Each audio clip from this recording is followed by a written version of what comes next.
The heavy air inside the royal chamber was filled with a suffocating odor, a smell so strong that even seasoned courtiers struggled to remain composed.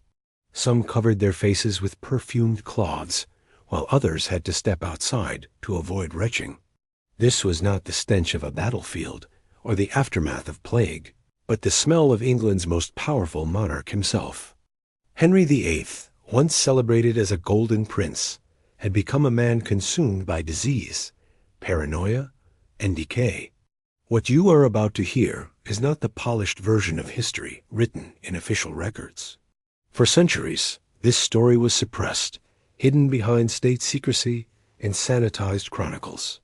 But thanks to rediscovered physician notes and modern medical interpretation, the veil has finally been lifted. The truth reveals not just the suffering of one man, but how an entire dynasty's fate was twisted by injuries and infections that never healed. Let us begin on January 24, 1536, at Greenwich Palace.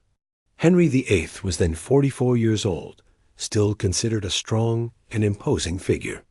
He appeared at the tilt-yard in full armor, mounted on a powerful destrier, ready to prove his skill once again in a jousting tournament. The atmosphere was festive. Nobles and courtiers gathered to watch their king demonstrate his courage and strength. Sunlight reflected off the polished steel plates of his armor, each worth more than a common laborer would earn in a lifetime. The crowd cheered as England's monarch prepared to lower his lance and thunder forward. But in a heartbeat, admiration turned to horror. Henry's horse collided with his opponents with the impact of a modern car crash. The king, weighing nearly 300 pounds under heavy armor, was hurled violently to the frozen ground. To make matters worse, his armored horse stumbled and fell directly on top of him. Gasps swept through the audience. Was the king dead? For 2 long hours, Henry lay unconscious, motionless, while the court froze in terror. 2 hours when England had no ruler. 2 hours during which Anne Boleyn, then pregnant and desperately hoping to deliver the long-awaited male heir, waited in dread for news that could change the future of the kingdom. When Henry finally stirred, it was not relief that filled the room, but confusion and unease. The king's eyes, once lively and intelligent, seemed darker, sharper, less steady. Instead of gratitude for survival, he erupted in anger, demanding to know why the joust had been stopped. That moment marked a turning point. The vibrant Renaissance prince who wrote music, danced through the night, and debated theology with Europe's finest scholars never fully returned after that fall. In his place stood a man more volatile, more unpredictable, whose temper and suspicions would terrorize England for the rest of his reign. Modern neuroscientists believe that this accident caused a traumatic brain injury to Henry's frontal lobe, the very part of the brain that governs impulse control and personality. And when we trace the events that followed, the evidence appears overwhelming. Before 1536, Henry VIII, despite his authority, was known for showing restraint compared to many monarchs at his age. He had remained married to Catherine of Aragon for over 2 decades before seeking annulment. Executions of nobles, though not unheard of, were fewer than under his predecessors. But after the accident, everything shifted. Only 4 months later, Anne Boleyn, once the queen he adored, was beheaded. His most trusted adviser, Thomas Cromwell, would soon follow. Witnesses spoke of mood swings so wild that the king could be found weeping uncontrollably in one moment and roaring for blood the next. The charming prince had become a ruler feared not only for his power, but for his unpredictable fury. Modern medicine offers a clear explanation. The fall likely damaged the frontal lobe of Henry's brain, the center that regulates decision-making and emotions. This would explain the sudden transformation in character, the paranoia, and the violent outbursts. But that was only the beginning of his torment. The accident had done more than injure his head. It had reopened a wound on his leg that would never heal again. Years earlier, Henry had suffered a leg injury, probably from another joust. It had closed, leaving behind little more than a scar. But the 1536 fall tore it open once more, and this time it refused to mend. In the world of Tudor England, without antibiotics or knowledge of infection, an open sore could mean a death sentence, just not a quick one. Imagine living with ulcers the size of small fruits on both legs. Not for days, not for months, but for more than a decade. They oozed constantly, raw and painful, making even the touch of fine linen unbearable. Court physicians, sworn to secrecy, recorded the horror in their hidden notes. One wrote that the ulcers were grievous in nature, foul in odor, and excruciating beyond measure. The royal doctors were forced to drain his legs daily, sometimes twice, filling bowls with infected fluid that had to be whisked away immediately to avoid scandal. Henry, determined to protect his image, tried to conceal his suffering. He ordered the construction of lead-weighted devices to press the wounds shut, believing pressure would force them closed. Instead, circulation was cut off, and the infection spread further. To mask the stench, he drenched himself in perfumes from abroad rose oil, ambergris, and musk imported at great cost. Portraits were painted to show him standing tall, legs strong, a stance of power that became iconic. But behind the facade, the truth was far darker. The king's body was slowly betraying him, poisoning his blood, and pushing him further down a path of pain and madness. The ulcers on Henry's legs were not just painful, they became a gateway for infection that spread through his entire body. Modern doctors looking back believe he developed chronic bone infection, releasing toxins into his bloodstream every day. These toxins triggered a cruel cycle, fever that left him shivering one moment, and sweating profusely the next, stabbing pain that never ceased, and waves of exhaustion that no medicine of his time could ease. The pain warped his relationship with food. At times he could barely eat. At other times he consumed enormous feasts, searching for comfort in endless platters of meat and sweet delicacies. His body swelled rapidly. From an already heavy 280 pounds, he ballooned to over 350. His armor tells the story clearly. In 1540, his waist measured 48 inches. By 1545, he needed new armor with a waist of 54 inches wider than many modern refrigerators. The king's growing bulk reshaped the very spaces around him. Doorways in his palaces were widened. Floors were reinforced to hold his weight. Special chairs were designed with removable arms so he could squeeze into them. He was often dressed lying in bed, 4 servants required to lift and maneuver his limbs. A system of pulleys and slings was installed to raise him to his feet, after which he was placed into a wheeled chair. To the public, however, he still appeared as the powerful sovereign, his portraits carefully curated to hide the truth. But if his body was decaying, his mind was unraveling even faster. Accounts from courtiers describe mood swings so sudden they seemed almost supernatural. He laughed at a joke one moment, then ordered the joker's death the next. He accused servants of poisoning his food. He suspected his wives of betrayal. He imagined assassins in every corridor. Hallucinations began to haunt him. He was seen speaking to thin air, carrying on entire conversations with figures no one else could see.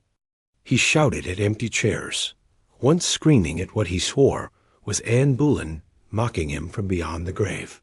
Foreign ambassadors reported these scenes in disbelief, writing of a king who appeared less ruler than prisoner of his own madness.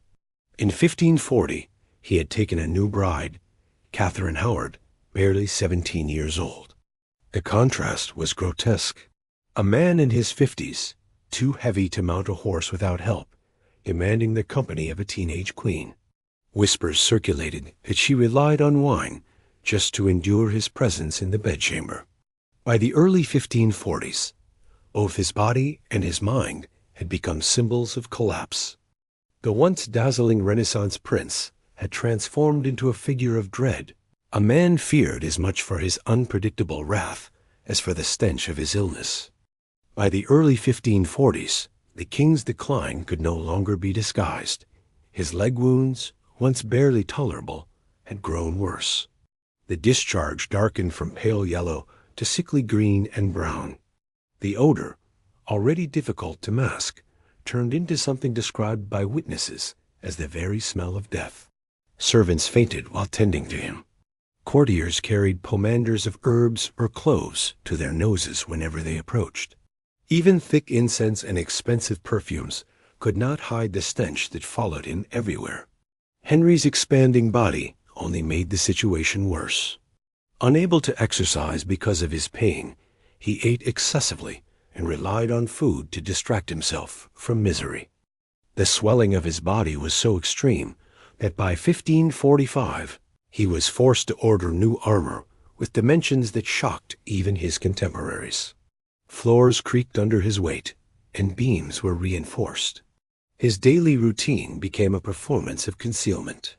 4 men dressed him in bed, coolies lifted him upright, and he was rolled discreetly into a chair on wheels. To his people, the official portrait still showed a towering figure of strength, but the reality was a man trapped in a failing body, and his mind was slipping deeper into chaos. By 1544, his behavior had gone far beyond bad temper. He was seen conversing with people who weren't there, holding debates with his long-dead father, Henry VII, or calling out to his mother, Elizabeth of York, who had died when he was still a boy. Most disturbing of all, he seemed haunted by the ghosts of those he had executed.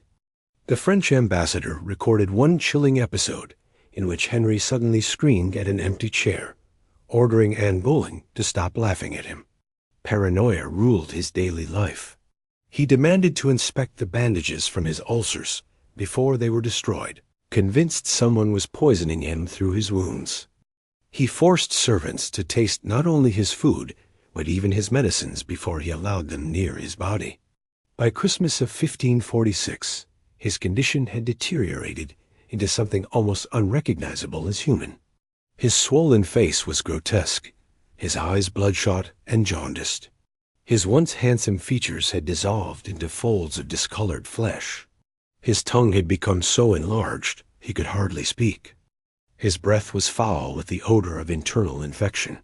He sat propped on his throne, unable to stand without help, a bloated shadow of the man who had once terrified Europe with his authority. And yet, despite the obvious signs of decay, the machinery of state continued to operate around him. Courtiers devised warning systems for his moods, signaling with colored ribbons whether the king was calm, furious, or sunk in despair. Foreign diplomats were reassured he was merely resting, while behind the scenes, his council quietly prepared for his inevitable death. By January 1547, Henry's body was collapsing completely. The ulcers on his legs had deepened so badly that bone could be seen beneath the rotting flesh. His physicians wrote, and records later hidden away, that the smell was unbearable. Servants fainted while changing his bedding, and windows were kept open, even in freezing weather, because no enclosed room could contain the stench. His skin had taken on a sickly yellow hue, his eyes darkened with bloodshot veins, and his swollen tongue made speech nearly impossible. Organ failure had begun. His kidneys could no longer keep up with the toxins flooding his blood, and his abdomen swelled with fluid, pressing against his other organs and causing new waves of agony. His urine turned dark brown, sharp with the smell of ammonia. Bed sores split open across his massive frame, adding to the catalogue of torment. 6 men were needed just to roll him in bed. His mind flickered between terrifying lucidity and fevered hallucination.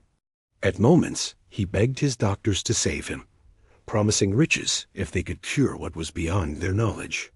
Minutes later, he threatened them with torture, unable to accept their failure. In delirium, he called out for his long-dead mother, pleading for protection against demons he swore he saw crawling from beneath his bed. He spoke to his brother Arthur, apologizing for taking his throne, and even his wife. Most pitiful of all, he cried out for Catherine of Aragon, the wife he had cast aside years earlier, asking for her forgiveness. On January 27th, he suffered what would now be recognized as a massive stroke. His face drooped to one side, his words became incomprehensible, and yet he still tried to sign execution warrants with a shaking hand. His final target was the Duke of Norfolk, a faithful servant who had fallen from favor. The signature was an illegible scrawl, little more than an ink blot, but even in this state, Henry clung to his tyrannical authority. That night, Archbishop Thomas Cranmer was summoned to deliver last rites. He found Henry convulsing violently, his enormous body shaking with such force that the bedframe cracked beneath him. Between seizures, he vomited dark bile, a sure sign of internal bleeding. The smell was so overwhelming that even the archbishop admitted he had to leave the room to be sick. Shortly after 2 in the morning, on January 28th, Cranmer took the king's swollen hand and asked him to give a sign if he still placed his faith in Christ. Henry squeezed weakly once, then his hand went limp. The king who had broken from Rome, who had commanded the transformation of England's faith and executed 2 queens, was dead at 55 years old. But death did not bring dignity. His body began decomposing at shocking speed, swollen with gases and leaking foul fluids. His courtiers, desperate to prevent scandal, kept his death secret for 3 days while embalmers worked frantically. They packed the corpse with salt and herbs, sealed it in waxed cloth, and encased it in a massive lead coffin. But even this could not contain the corruption. On the journey to Windsor, the coffin bulged, cracked, and seeped. Legend says that dogs entered the chapel at night, licking at the fluids that had leaked out. And though this detail is debated, the symbolism was undeniable. A king who once demanded divine obedience ended his reign as prey for scavengers. The official record claimed Henry VIII died peacefully, surrounded by honor and ceremony. The truth, hidden for centuries in private notes and foreign reports, was far darker. The golden Renaissance prince, who dazzled Europe, ended his days bloated, raving, and consumed by infection. His final legacy was not only religious and political upheaval, but also the haunting memory of a body and mind destroyed from within. In the immediate aftermath of Henry's death, the Privy Council faced a problem that went beyond politics. The king's body was deteriorating so quickly that it threatened to scandalize the monarchy itself. His death was concealed from the public for 3 days while plans were hastily arranged. Behind locked doors, embalmers struggled with the overwhelming decay. His organs had already begun to liquefy, his liver crumbling at the touch, his intestines blackened with gangrene. The body was stuffed with salt and herbs, wrapped in waxed cloth soaked with turpentine, and sealed inside an enormous lead coffin. Even with these drastic measures, the corruption could not be contained. During the lying-in state at Whitehall, attendants reported strange sounds from inside the coffin, pops and groans, as gases built up within the bloated corpse. The lid began to bulge outward, and cloths were quickly draped to hide the distortion. On February 14th, the coffin began its journey to Windsor Castle. Weighing nearly half a ton, it required a specially built carriage pulled by 8 horses. Rain turned the roads to mud, slowing the procession to 3 days instead of 1. On the second night, the body was placed in the chapel of Sion Abbey, one of the very monasteries Henry himself had dissolved years before. That night, the coffin split under pressure. Fluids leaked out onto the floor, and by morning, guards discovered dogs had broken in, attracted by the smell. They were found licking at the remains. Chroniclers recorded the grotesque scene, later transforming it into both warning and legend. The once mighty monarch reduced to food for strays. When the coffin finally reached Windsor, the burial was conducted swiftly, without the grand ceremony expected for such a ruler. The reality of Henry's end was too shameful for open display. Orders were given for silence. The official narrative declared that the king had passed peacefully and was honored with all dignity. Witnesses to the truth were threatened into secrecy. For centuries, this cover-up succeeded. School books remembered Henry as the king who broke from Rome, who created the Church of England, who married 6 wives and executed 2. His death was described simply, without detail, as if it were no more than a line in a chronicle. But hidden in diaries, foreign dispatches, and suppressed medical notes was another story, a story of decline so ghastly that it had to be erased. The legacy of Henry VIII is a paradox. He reshaped religion, crushed monasteries, redefined the crown's power, and left England changed forever. Yet behind the grandeur was a man destroyed by wounds that never healed, by infections that consumed him, and by paranoia that turned him into a tyrant. The golden prince of Europe's Renaissance finished his life bloated, haunted, and feared. His final humiliation a body, so corrupted it burst from its coffin, stood as a grim reminder that even kings are not spared the decay of flesh.